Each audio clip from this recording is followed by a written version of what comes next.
সুপ্রিয় দর্শক শ্রোতা মণ্ডলী, আপনারা আশা করি ভালো আছেন।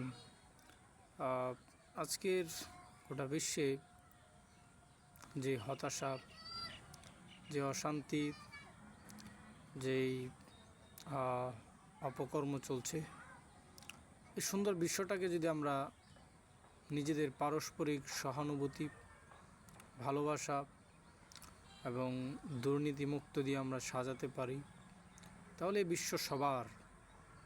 বিশ্বে সবাই বসবাস করবে। কিন্তু আজকে স্রষ্টা আমাদেরকে যে বিশ্ব উপহার দিয়েছেন, সে বিশ্বের মধ্যে এই যে এত সংঘাত, কনফ্লিক্ট, এত সংকট, ক্রাইসিস চলছে, এগুলোর মানুষের কারণেই হচ্ছে। আল্লাহ একটা ধর্ম দিয়েছেন, সেটা হচ্ছে ইসলাম। মানুষ এটা মানতে চায় না, যার কারণে অশান্তি নেমে আসছে।